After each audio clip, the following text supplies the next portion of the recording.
if you don't have millions and millions and millions to buy your way in to people's hearts and minds, then you better be saying or doing something that is getting into their hearts and minds. And of course, the only way to do that in a way that's lasting is for it to be true and it to be consistent. And ideally, it connects to what your brand is all about. Hi, welcome to Brand Storytellers, where we talk about brands with the people who create their stories. If you like this program, please subscribe. Maybe like the episode, leave us a comment. We'd love to hear from you. Today, we're talking to Carolyn Pilkington Sklar, who is VP of Brand Communication and Corporate Brand at Danone North America. Carolyn is going to share her experience of working with brands who have genuine purpose behind their products. She also wants to talk about a personal story that led to her writing a children's book, a story I know that will resonate with you.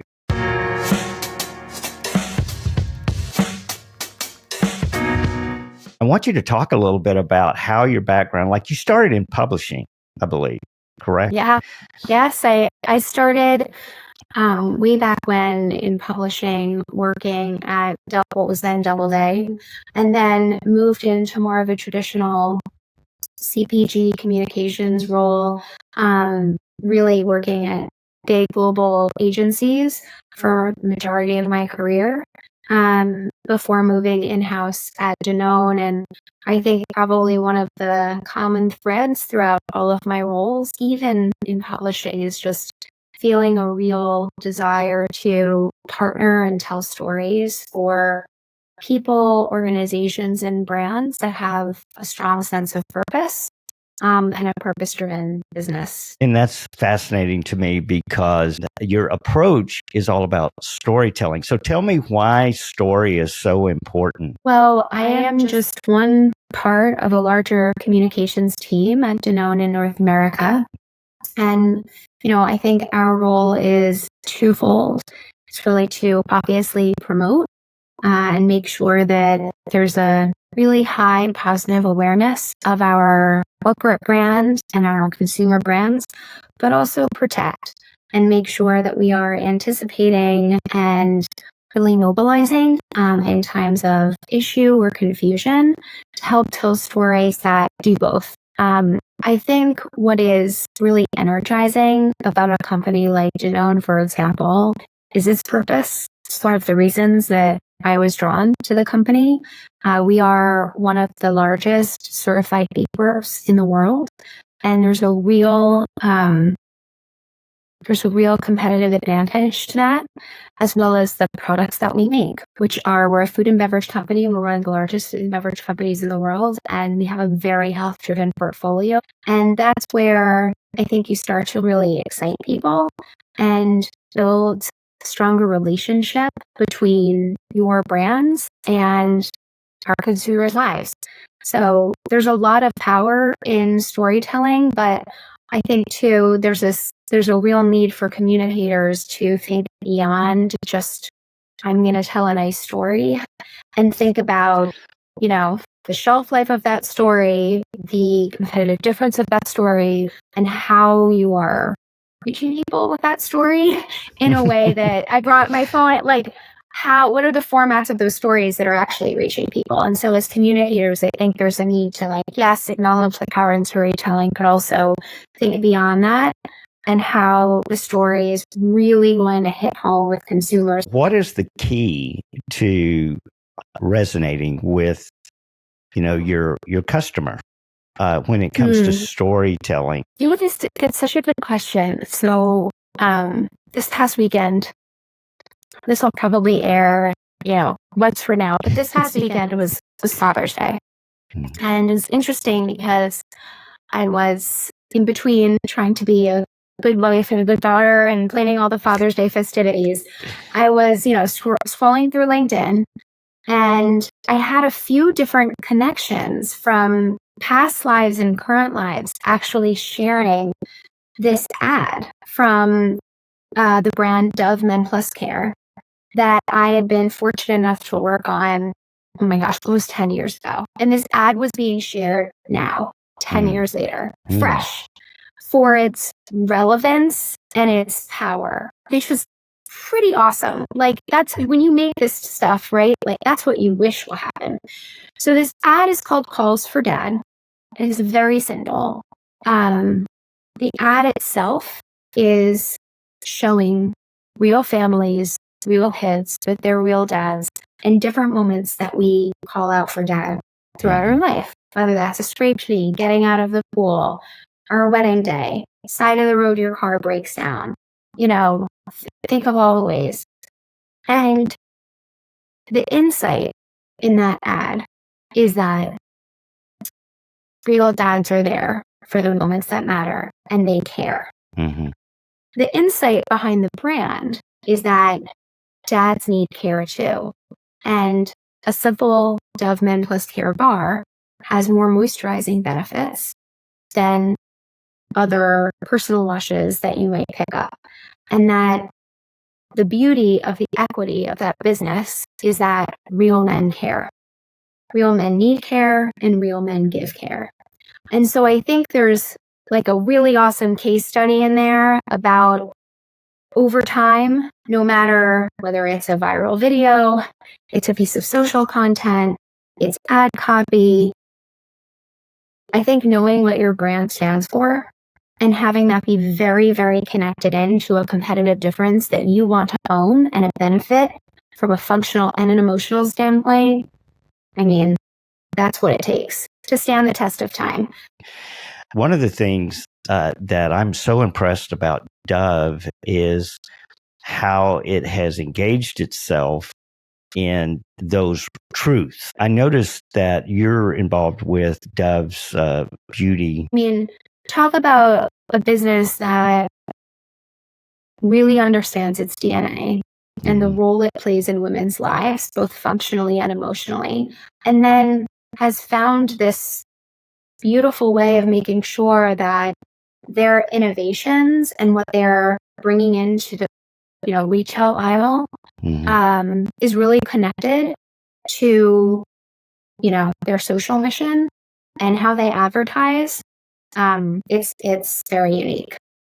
And I saw some really interesting data the other day that was breaking down, how high the bar is right now for consumers when it comes to innovation. And there's a shift happening where consumers, used to be okay and spend their money on innovation that was for novelty. This data was like McKinsey data was showing that there's an elevation to the bar is now, is this going to fundamentally improve my life? Is this going to somehow improve my well-being? If I'm going to spend money on this innovation, if a company is going to tell me that this innovation is worth my time, it needs to fundamentally improve something about my life. When you think about like the equity of our brands, there's real opportunity. We have a brand that I love this brand. And sometimes people are hard saying it's vegan, but it's Oikos. And it's really, if yogurt had like a swagger, this would be that yogurt. It stands out in the grocery aisle. It's a sleek black cup, in a sea of like white cups. And this yogurt has been like the only yogurt advertising at the Super Bowl for the past several years. And it's like, that's where we believe like this brand and yogurt should be. We've been working really hard to understand, when we think about innovation, when we think about the impact that this brand can have, and we think about the fact that it is the number one high protein yogurt, period, that is out there in the US, what can we do with that? What does protein really even mean to people? And we have some really talented strategists that have built the beautiful brand equity for that brand that has said that actually protein for people equals strength. And as we thought about like an impact strategy for that brand, we thought, well, where does that strength, where does that nutrition not exist? Where should it exist? Where it doesn't exist? And as a brand that is advertising in a really fun way at a Super Bowl in a world where like sports is at its highest peak of performance. Can we look at places that maybe have teams and communities that are also competing, but where there is a lack of nutrition, a lack of that protein? And what we found is that 50% of HBCUs, historically Black colleges and universities, are located in food deserts. And those HBCUs have incredible football and sports programs and athletic departments that are really underfunded, really under-resourced, and also happen to be in food deserts. And as a company that makes awesome high-protein food and is one of the world's largest certified B Corps, is that okay? No. I'm really excited to see where that work goes. That's the kind of work where, these brands become like your children. You're very attached to them. You have a lot of passion for them. And that's one that's definitely getting me out of bed in the morning and getting me excited. You've drilled down to maybe a more of a niche segment that people don't readily think about, but still has such importance and relevance for the product and for the use of that product. Oh, yeah. That's a more of a long-term investment for a brand. Is that? I think that's agree? Right. I think it's definitely not a short term. I think also it's about how are you bringing to life work like this that feels very comprehensive. I mean, sometimes I think we get into this trap of what's the activation idea?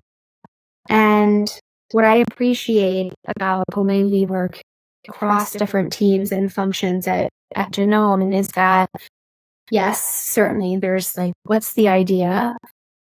But it's also, what are we doing within our business plan that can complement this work?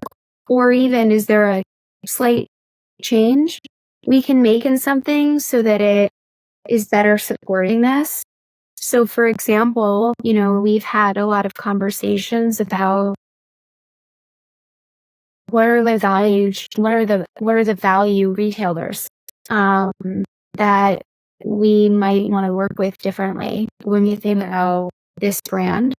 I think a lot of brands do that really well, and then I think a lot of brands believe that they are doing this, but there's probably runway for them to do more in terms of where customers are shopping for them, how are they shopping for them, and bringing the purpose-driven values a bit closer in. They shouldn't live apart. They should live a little closer in. I think that's a great point. Purpose is kind of a buzzword right now. I mean, every brand is trying to find some way to represent itself as a purpose-driven brand. This is my view. And a lot of it rings a little bit shallow. So how do you ensure, because it sounds like that Danone is really focused on making sure it's genuine, that there's genuine effort going on? I'm really proud of our approach. I think it needs to be genuine, but it also needs to be part of your growth strategy. Our leaders, really believe that, for example, without any almonds, we can't make plant-based milk. Right. Without healthy cows, we cannot make dairy yogurt. Without really good, sustainable farming practices for really good fruit, we cannot make baby food pouches. So, without educating and empowering various communities to keep high demand for nutritious food, we don't have shoppers. So I think there's a real, I don't know if I want to use the word awakening, but I guess I'll use the word awakening of how close in your, if you want to call it, your mission, your purpose, your sustainability strategy needs to be into the growth strategy. I think that's what maybe you're getting at is when it sits over here or when it's not connected in to what you're known for, what your business is about, I think it's hard for people to really see the connection, and then maybe that breeds some of the skepticism. Right. And as well, it's easier to invest in these things if it is part of the true growth strategy of your brand or your business. What's your recommendation for a company getting started, perhaps, or a smaller company, the importance of them finding that true brand story for themselves? I was lucky enough to hear Tina Brown speak a few years back, and she's just incredible. And so she had this quote that I just stuck with me. And she said, if you don't have a budget, you better get a point of view. And I thought that was so true and so powerful, because if you don't have millions and millions and millions to buy your way in to people's hearts and minds, then you better be saying or doing something that is getting into their hearts and minds. And of course, the only way to do that in a way that's lasting is for it to be true and it to be consistent. And ideally, it connects to what your brand is all about. I personally think reading and listening to as many people or communities that are connected into the topic that you think could be it is so important. I gave the Dove Men example earlier. I mean, I think that ad was incredible. There were years of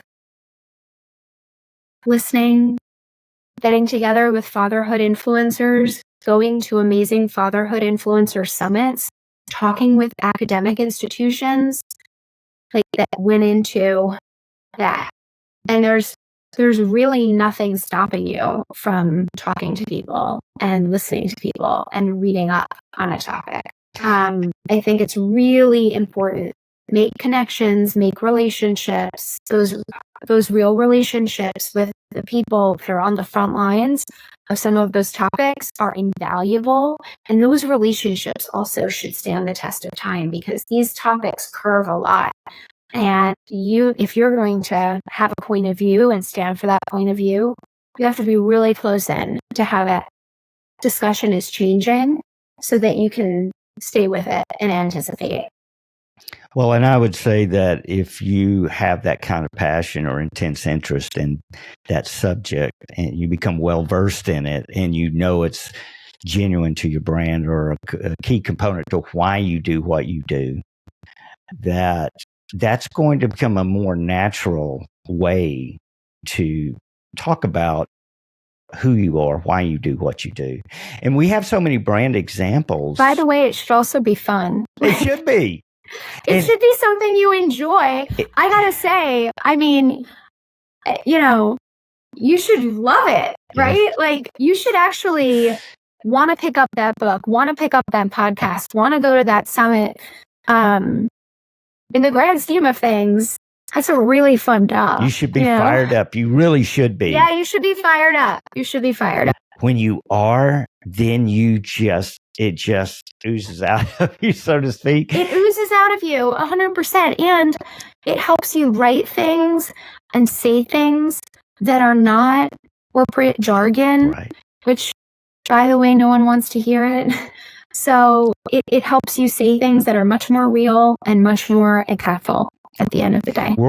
That replaces so much of not having a budget, because you can be so passionate about it that passion will draw audiences to you. It's when they're not connected, it becomes more difficult to have that investment flow as a virtuous circle. And I think that's where it gets really tricky to make sure that you can stand behind the point of view and fund it. And have, the funding is for the growth of the business, but it's also for the growth of your impact and the impact that you can have. I have to ask your advice on this on behalf of all of those proteges that I coach. So many of them tell me that they are looking for what you have. What kind of advice do you give younger people that are looking for what you have? I have two pieces of advice. One is a little softer and one is a little harsher. Okay. So the first piece is, make a plan and execute your plan, right? Nothing's going to just happen to you. If it does, that's awesome. And I'm so happy for you. But chances are nothing's going to fall in your lap. And I think if you wait for it to fall in your lap, you're going to be waiting for a while.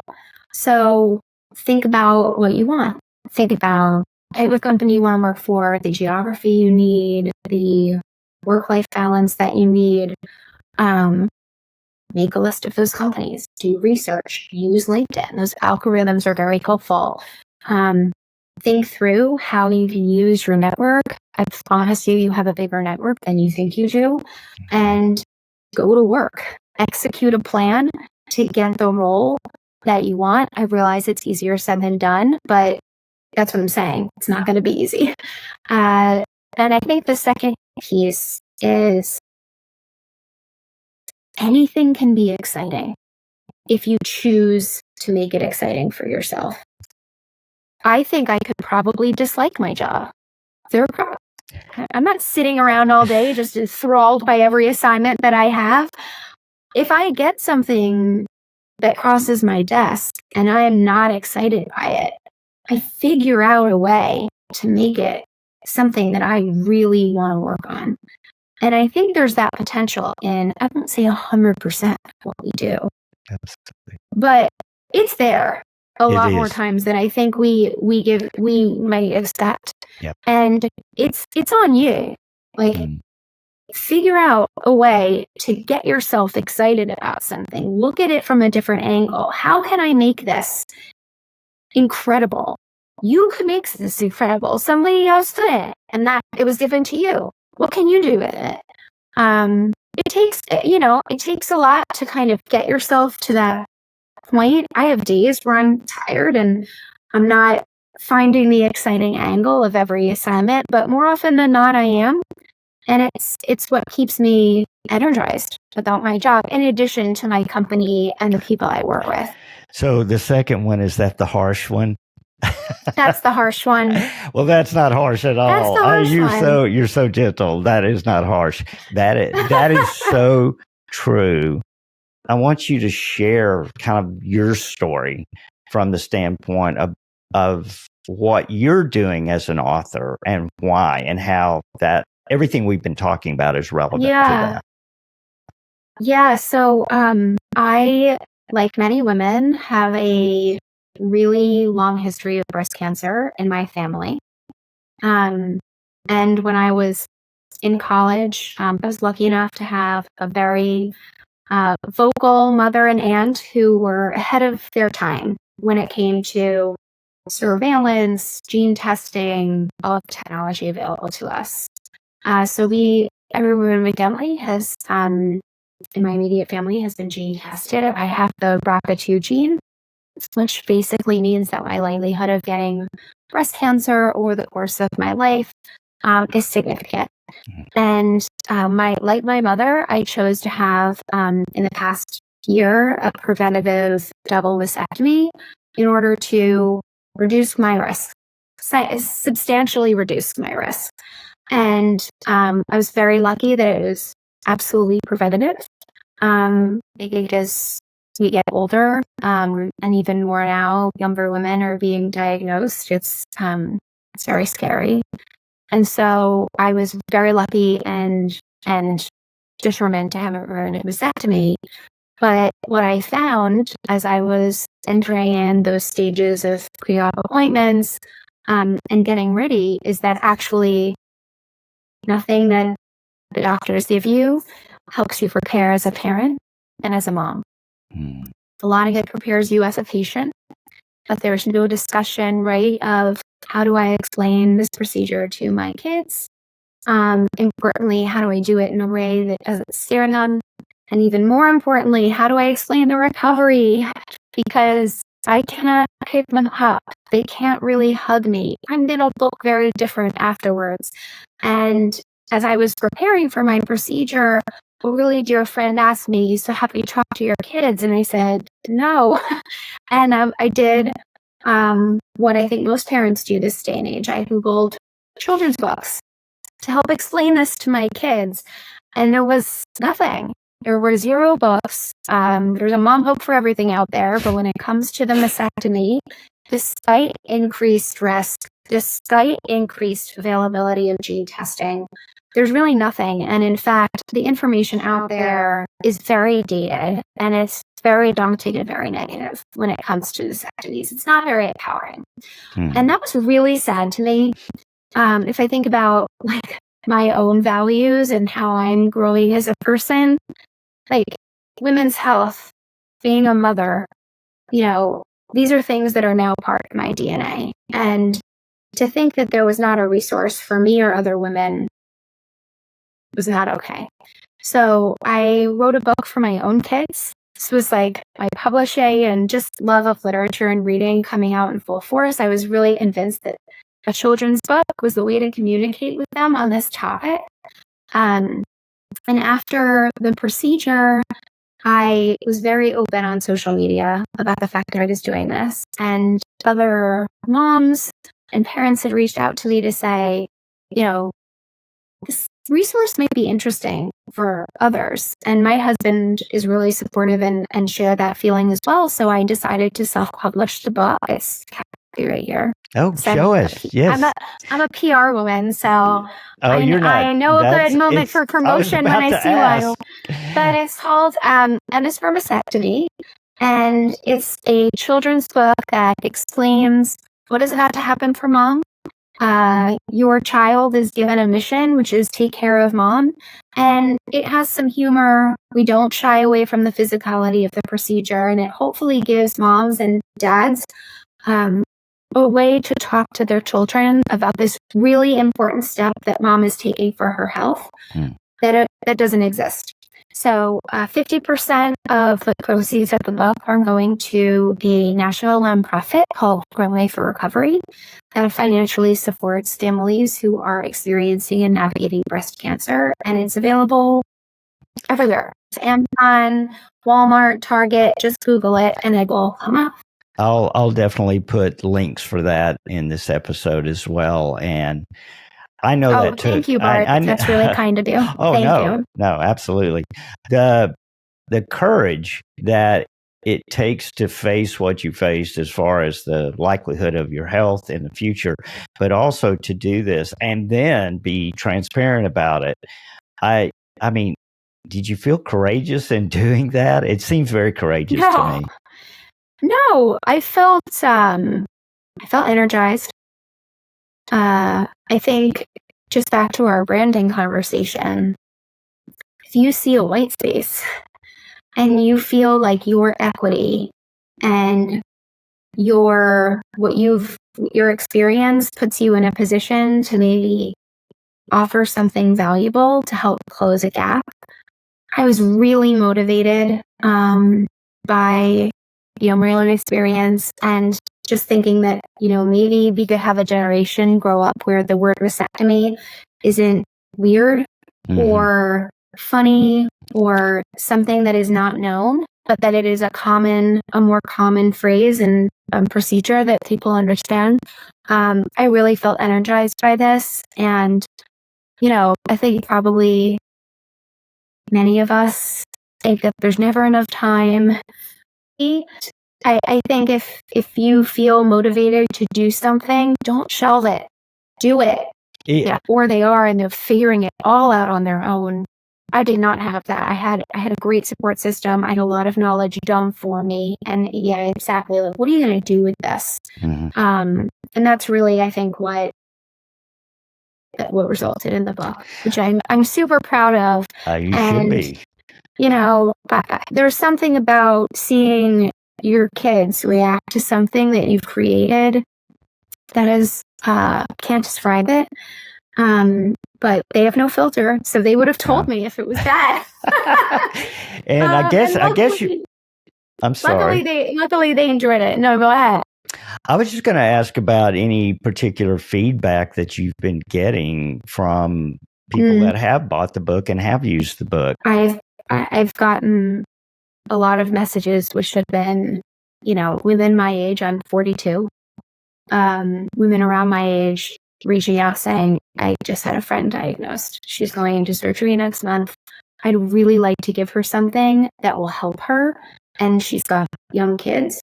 Can you send me a copy of the book? Can you give me a link? And it's not like I'm ever going to hear back from this woman, right? She's going through something that is really tough. It's very tough. But even just the fact that there's a proving of the need is like, fills me up, to be honest with you. Each time it happens, it reminds me of how lucky I am to just be in the position where I'm healthy. So the feedback's been great. I consider there's a lot of similarities in the sense of what you're doing with women that may be going through this or maybe learning about their susceptibility to cancer, that type of thing. So I'm proud of you. Thank you for the work. Thank you, Bart. Yeah, I mean, we owe it to women too. It shouldn't be, these resources should be available, and you shouldn't have to Google mastectomy care and, see articles that are 10 years old talking about aspects of the procedure that are, quite frankly, just I would think painting the full picture. I think what would be great is some organization, some hospital or something like that should purchase a huge lot of these books. I would love that. I really would. Mm-hmm. I really would. I would really, and I mean, yeah, I think a little pocket version of this could be great because that's a good idea. Do a little pocket, because every time I go to my dentist, every time they give me this little Ziploc bag with all these goodies in it. They should be reaching out to you, buying lots of these, and making it get in the hands of. I would love that. But to your point, it's like we shouldn't have to rely on just individual women helping each other out. We should really have the support of institutions and organizations to scale some of the work that individual women are doing on this topic. Right. So my Instagram and LinkedIn is open. I would love someone to reach out and say that they would love to purchase the book. Let's hope that someone sees what we're talking about. No, it's my pleasure. Absolutely. I want to know about kind of what is over the horizon that you could share that might be inspirational to us as far as things that you might be excited about. 2025 is a year that we are on track at Danone to be globally certified as a B Corp. Right now, we are certified in North America and in some other markets around the world, but we are on track for global certification in 2025. And I am very excited about that milestone for our company, but also as someone who is on the front lines of shaping and executing our corporate brand for the company, very excited for that milestone. Explain what that is for people that may not know. Sure. Yes. So a B Corp certification is a very rigorous and transparent process that companies can voluntarily go through to meet some of the highest verified standards of environmental and social governance that there is. We have been really certified as an B Corp every 3 years, so it is not a static entity. You have to really have the, commitment to re-meet those standards and have a new score every 3 years. And it is a signal to your customers and your consumers of the way that you run your business. So I'm very proud of our B Corp certification. We're pretty unique in that there aren't many large multinationals that are B Corp certified. And so that global certification will be a really special moment when it happens next year. I want you to give me and anyone else advice on, maybe success. What do you advise people when it comes to personal success? So I've been wrapped up in podcast and musical world recently, which I'm sure we all are. And I've been listening and reading to a lot of Jim Vanderhey, founder brain behind Axios, and his sort of approach to success and happiness, which is that you should really understand and have a short list of what helps nourish and sustain you. But certainly if things are off for me at work, I am not who I need to be at home. It bothers me. It stays with me. And so I think there's a sense of like, do you know what you need to feel really good and to be successful, not just in the professional, but like for you to feel healthy and good and successful on a day-to-day basis? Have you done the inventory? I'm reading Zen and the Art of Motorcycle Maintenance right now. It's such good, but it's taking me forever to get through. It's very dense.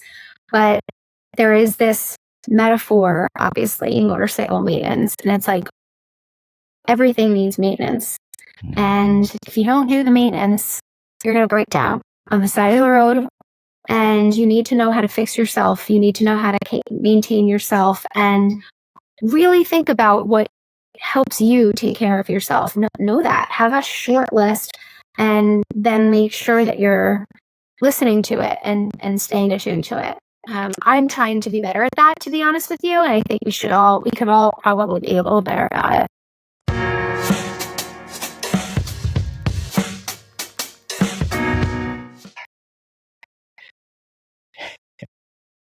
I am so inspired by Carolyn's approach to life and work. And I'm sure you were inspired by this episode too. If you like this episode and maybe subscribe to the channel, leave us a comment. We'd love to hear from you. Also, be ready for the next Brand Storyteller episode. It's coming soon. We'll see you then. Thanks.